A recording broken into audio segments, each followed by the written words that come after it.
Hello friends, welcome to my YouTube channel. I am Arbaz. Today I will start a chapter number 2 of your NCERT book polynomials. आज हम लोग exercise 2.1 का introduction part देखेंगे। और आपको पता होना चाहिए introduction means concept, introduction means power, means 2.1 के अंदर जितनी भी सारे कॉन्सेप्ट है, जितनी भी सारी बेसिक चीज़ है, हम लोग यहाँ पे ही देख लेंगे, ताकि जब आप 2.1 के क्वेश्चन को सॉल्व करेंगे तो वो आपको अच्छे समझ में आए। तो हम लोग चलिए सबसे पहले समझते हैं पॉलिनोमियल्स। यहाँ पे सबसे पहले जब पॉलिनोमियल्स की बात करें तो पॉलिनोमियल्स जो होता है वो आपका अलजेब्रिक एक्सप्रेशन का पार्ट होता है। क्या बोला मैंने? अलजेब्रिक एक्सप्रेशन से ही बना होता है पॉलिनोमियल्स। अब आपको पॉलिनोमियल्स बताने से पहले अलजेब्रिक एक्सप्रेशन बताना होगा, क्योंकि जब तक आपको अलजेब्रिक एक्सप्रेशन नहीं पता होगा तो आप पॉलिनोमियल्स को नहीं समझ सकते हैं। तो पॉलिनोमियल को सीखने से पहले हम लोग अलजेब्रिक एक्सप्रेशन को सीखते हैं, उसके बाद हम लोग पॉलिनोमियल को डिटेल से स्टडी करेंगे। तो चलिए हम लोग अलजेब्रिक एक्सप्रेशन को सीखते हैं।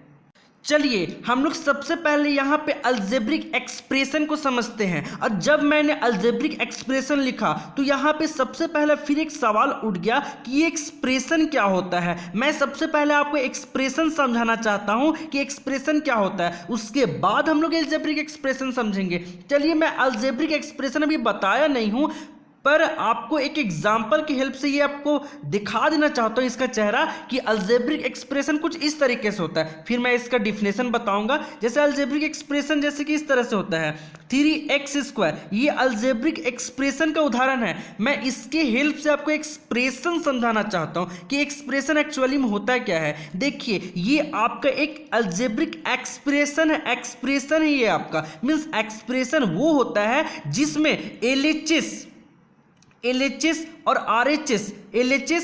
RHS नहीं होता है। LHS और RHS नहीं होता है, वो आपका एक्सप्रेशन कहलाता है। एक्सप्रेशन समझ में आ गया होगा। लेकिन इसी एक्सप्रेशन में जब इक्वल टू का साइन दे देते हैं, इसी एक्सप्रेशन में जब इक्वल टू का साइन दे देते हैं तो एक साइड इक्वल टू का जब साइन दिया, इक्वल टू का साइन दिया तो ये साइड आपका LHS बन गया और ये साइड आपका RHS बन गया। तो इससे हम लोग क्या कहेंगे? एक्सप्रेशन नहीं, इससे हम लोग क्या कहेंगे? इक्वेशन। तो आपको एक्सप्रेशन और इक्वेशन में डिफरेंस नजर आ गया होगा। तो ये आपका होता है अलजेब्रिक एक्सप्रेशन। एक्सप्रेशन में LHS और RHS नहीं होगा।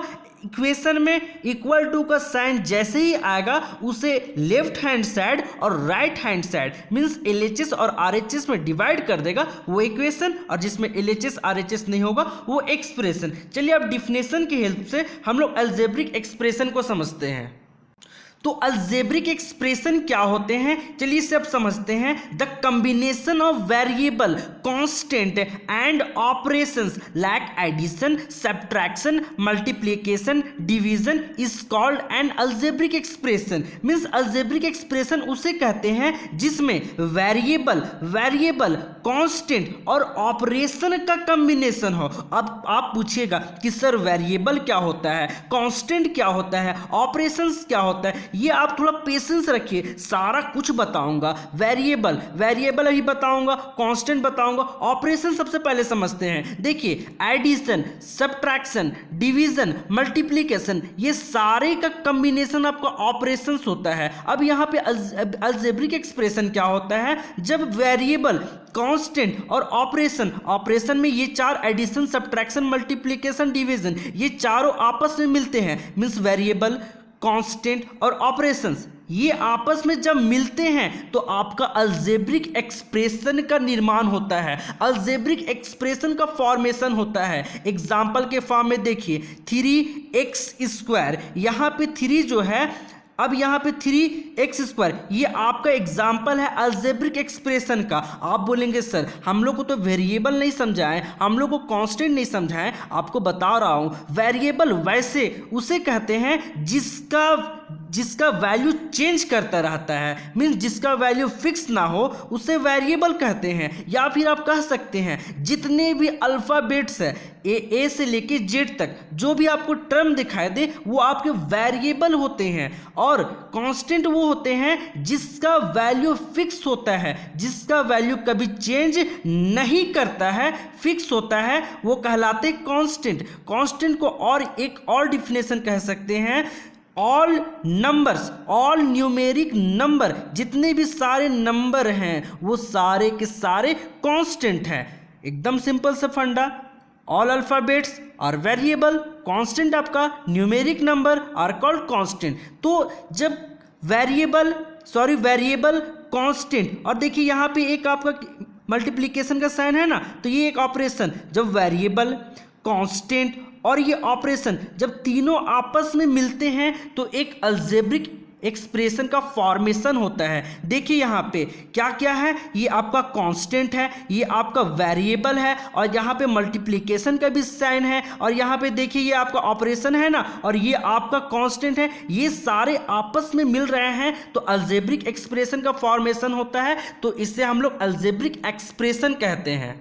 तो अलजेब्रिक एक्सप्रेशन जो बनता है वो आपका देखिए कांस्टेंट, वेरिएबल, और यहाँ पे देखिए यहाँ पे आपका एक ऑपरेशन था और ऊपर में देखिए पावर है, ये सारे का कॉम्बिनेशन से ही ना आपका अलजेब्रिक एक्सप्रेशन बना है, उसी को मैंने लिखा है। अलजेब्रिक एक्सप्रेशन जो बनता है वो कांस्टेंट और वेरिएबल को आपस में मिलाते हैं। देखिए यहाँ पे ऑपरेशन के साइन से मिलाएं, और यहाँ पे आपके रैशनल नंबर, पावर में हमेशा रैशनल नंबर होना चाहिए, ठीक है। जब ये लोग आपस में मिलाते हैं तो आपका अलजेब्रिक एक्सप्रेशन बनता है। तो चलिए अब हम लोग थोड़ा सा वेरिएबल और कांस्टेंट को थोड़ा और डीपली समझते हैं। अब हम लोग समझेंगे कि वेरिएबल क्या होते हैं। Its value are changes are called variable, means जिसका वैल्यू चेंज होता हो, ठीक है, उसे क्या कहते हैं, वेरिएबल। या फिर आप वेरिएबल को पहचान सकते हैं। ऑल अल्फ़ाबेट्स, जितने भी अल्फ़ाबेट्स होते हैं ना, 26 अल्फ़ाबेट्स है, वो सारे अगर नजर आए आपको तो आप उससे बोलिएगा कि वो क्या है, वेरिएबल है। मीन्स वेरिएबल कभी भी फिक्स नहीं होता है, उसका वैल्यू ऑलवेज चेंज होता है, तो आपका वेरिएबल कहलाता है। चलिए अब हम लोग कांस्टेंट को सीखते हैं। कांस्टेंट क्या होते हैं, its value does not change are called constant, means जिसका वैल्यू कभी चेंज नहीं होता, मीन्स जिसका वैल्यू फिक्स होता है उसे क्या कहते हैं, कांस्टेंट। या फिर आप इसे सिंपल रूप में ये बोल सकते हैं, numeric number are called constant. Example 1 2 3 जितने भी आपको नंबर के फॉर्म में दिखेंगे ना, उससे आप क्या बोलिएगा कि वो कांस्टेंट है। और वेरिएबल को क्या बोलिएगा, एक्स वाई जेड या फिर ABCD कोई भी टर्म दिखे तो आप उसे क्या बोलिएगा, वेरिएबल। आपको ये समझना था। और सबसे इंपॉर्टेंट बात कि अलजेब्रिक एक्सप्रेशन कैसे बनता है, कांस्टेंट, वेरिएबल और ऑपरेशन को मिलाते हैं, और वेरिएबल के पावर हमेशा क्या होना चाहिए, रैशनल नंबर। तो आपका क्या बनता है, अलजेब्रिक एक्सप्रेशन, जो कि मैंने ऊपर में एग्जांपल दे दिया है। चलिए अब हम लोग नेक्स्ट टॉपिक की ओर आगे बढ़ते हैं। अब हम लोग समझेंगे कि टर्म्स किसे कहते हैं। जैसे कि ये मेरा एक अलजेब्रिक एक्सप्रेशन है, इस अलजेब्रिक एक्सप्रेशन में ये आपका ऑपरेशन है। इस ऑपरेशन को छोड़ दें तो यहाँ पे जो सारे अलग अलग पार्ट बच रहे हैं, जैसे 3xy 2x और 4, ये आपका एक टर्म है, ये आपका एक टर्म है, तो ये भी आपका एक क्या है, टर्म है। तो इसे हम लोग क्या कहेंगे, टर्म। अलग अलग इसे क्या कहेंगे, टर्म। इसे क्या कहेंगे, टर्म। मीन्स यहाँ पे टर्म कौन कौन से हैं, तो टर्म आपके यहाँ पे हैं 3xy 2x + 4, ये आप ये 4, ये आपके क्या है, टर्म है, ठीक है। तो यहाँ पे आपको टर्म समझ में आ गया होगा। अब चलिए हम लोग फैक्टर समझते हैं। अब हम लोग यहाँ फैक्टर समझेंगे। फैक्टर समझने के लिए एक बेस्ट एग्जांपल यहीं से उठाते हैं। जैसे कि यहाँ पे एक टर्म लेते हैं, ये क्या है, 3xy आपका एक टर्म है। इसमें से अगर 3 को अगर मैं बोलूँ तो 3 आपका एक क्या है, 3 आपका एक फैक्टर है ना, 3 इज अ फैक्टर। आपका x क्या है, x is a factor. y क्या है, y इज अ फैक्टर। उसी प्रकार मैं एक एग्जांपल यहां से फिर उठाऊं, 2x मीन्स सिर्फ सिंगल 2, आपका 2 इज अ क्या है, 2 आपका एक फैक्टर है। उसी प्रकार सिंगल x की बात करूं तो x इज अ क्या है, एक फैक्टर है। मीन्स अलग अलग पार्ट्स, मीन्स ये आपका एक फैक्टर, ये आपका फैक्टर, 3 आपका फैक्टर, x आपका फैक्टर, y आपका फैक्टर। तो ये फैक्टर और टर्म में आपका डिफरेंस समझ में आ गया होगा। चलिए अब हम लोग कॉफिशिएंट की मतलब समझते हैं। अब हम लोग समझेंगे कि कॉफिशिएंट क्या होता है। जैसे कि इसको समझने के लिए हम लोग एक एग्जांपल का सहारा लेते हैं, जैसे 3xy। यहाँ पे कॉफिशिएंट क्या होगा, मीन्स जो आपका न्यूमेरिक नंबर दिखेगा ना, मीन्स कांस्टेंट वाला जो नंबर दिखेगा, सिर्फ और सिर्फ न्यूमेरिक नंबर जो वेरिएबल के साथ कनेक्टेड होगा, सिर्फ और सिर्फ न्यूमेरिक नंबर को ही क्या कहेंगे, coefficient. 3 is the coefficient of x and y। तो यहाँ पे आपका कॉफिशिएंट कौन है, तो कॉफिशिएंट आपका यहाँ पे है 3, ठीक है। उसी प्रकार में एक एग्जाम्पल और लेता हूं 4x। तो यहाँ पे सिर्फ और सिर्फ न्यूमेरिक नंबर वाले टर्म को ही क्या कहेंगे, कॉफिशिएंट। घबराना नहीं है, डरना नहीं है, बस ये समझना है कि जो नंबर दिखेगा वेरिएबल के साथ में, सिर्फ और सिर्फ नंबर को ही क्या कहेंगे, तो कॉफिशिएंट कहेंगे। तो यहाँ पे आपका कॉफिशिएंट क्या है, तो यहाँ पे आपका कॉफिशिएंट -4 है, ठीक है। आपको ये सारे बात बेसिक चीज समझ में आ गए होंगे। यही छोटी छोटी बातें हैं जो बच्चों को अच्छे से समझ में नहीं आते हैं, और जब एक्सरसाइज को क्वेश्चन बनाते हैं तो उसे बनाने में प्रॉब्लम आते हैं। तो चलिए अब हम लोग पॉलिनोमियल को समझते हैं, जहां हम लोग को सीखना था, ठीक है। तो पॉलिनोमियल की बात करते हैं अब हम लोग। तो पॉलिनोमियल क्या होता है हम लोग ये समझेंगे।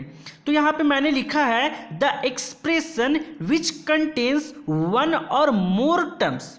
वैसा एक्सप्रेशन जिसमें एक या एक से अधिक टर्म्स, मीन्स या कह सकते हैं 2 या 2 से अधिक टर्म्स जिस एक्सप्रेशन में होते हैं विथ नॉन जीरो कॉफिशिएंट, और उसका कॉफिशिएंट 0 नहीं होना चाहिए, इज कॉल्ड पॉलिनोमियल। जैसे यहाँ पे एक्सप्रेशन है, इसमें देखिए यहाँ पे मोर देन मीन्स 2 या 2 से अधिक टर्म्स है ना, देखिए 1 2 3, 1 टर्म्स 2 टर्म्स 3 टर्म्स है ना, और कॉफिशिएंट देखिए ये 0 नहीं होना चाहिए, 0 नहीं होना चाहिए। तो ये आपके एक पॉलिनोमियल है। इससे बेस्ट जो डिफिनेशन है ये है पॉलिनोमियल का, आप इससे भी याद रख सकते हैं, बहुत बेस्ट है। An algebraic expression in which power of variable is whole number is called polynomial. थोड़ा सा पेशेंस रखिए, आपको समझाता हूं। देखिए पॉलिनोमियल क्या है, पॉलिनोमियल कब बनेगा, जब कांस्टेंट और वेरिएबल आपस में मिलेगा, ऑपरेशन के साथ में मिल रहा है, और वेरिएबल के जो पावर होंगे वो होल नंबर होंगे। अब होल नंबर क्या होते हैं, वैसे नंबर जो 0 से स्टार्ट होते हैं और अप टू इन्फिनिटी तक जाते हैं, वो आपके होल नंबर होते हैं। देखिए यहाँ पे मैंने एक एग्जांपल लिया है 5x²। क्या ये एक पॉलिनोमियल है? चलिए हम लोग चेक करते हैं। पॉलिनोमियल कब बनता है, जब एक कांस्टेंट होता है। तो 5 आपका एक कांस्टेंट है, वेरिएबल होना चाहिए, तो ये आपका एक वेरिएबल है, और वेरिएबल के जो पावर होने चाहिए वो आपका होल नंबर। तो 2 को चेक कीजिए, क्या ये होल नंबर है, तो 2 आपका एक होल नंबर है, तो ये आपका एक पॉलिनोमियल है। पर हमने अलजेब्रिक एक्सप्रेशन में क्या जाना था कि अलजेब्रिक एक्सप्रेशन जो बनता है, कांस्टेंट और वेरिएबल जब आपस में मिलते हैं ऑपरेशन के साथ में, और जो वेरिएबल के पावर होता है वो रैशनल नंबर यहाँ होता है, यहाँ पे होल नंबर होता है, यहाँ पे रैशनल नंबर होता है। तो यहाँ पे इस प्रकार से अलजेब्रिक एक्सप्रेशन बनता है।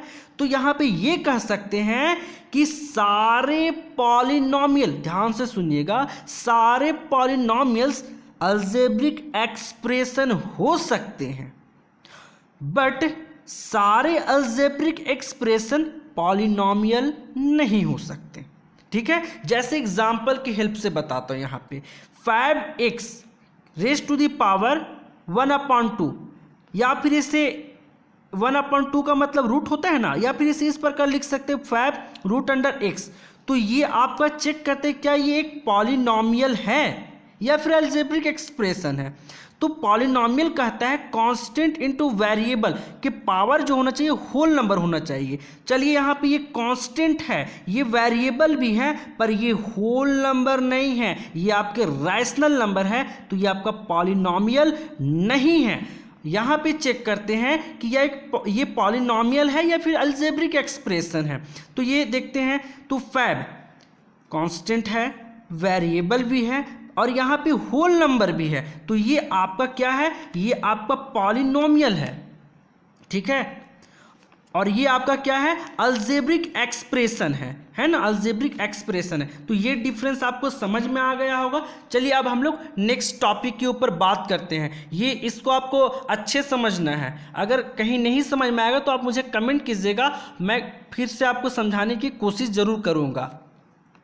चलिए हम लोग इस एग्जाम्पल को चेक करते हैं कि क्या ये एक पॉलिनॉमियल है। चलिए पॉलिनॉमियल का क्या कंडीशन है, कांस्टेंट और वेरिएबल, जो वेरिएबल का पावर है वो आपका क्या होना चाहिए, होल नंबर होना चाहिए। ये कांस्टेंट वेरिएबल, इसका पावर क्या है, होल नंबर, ठीक है।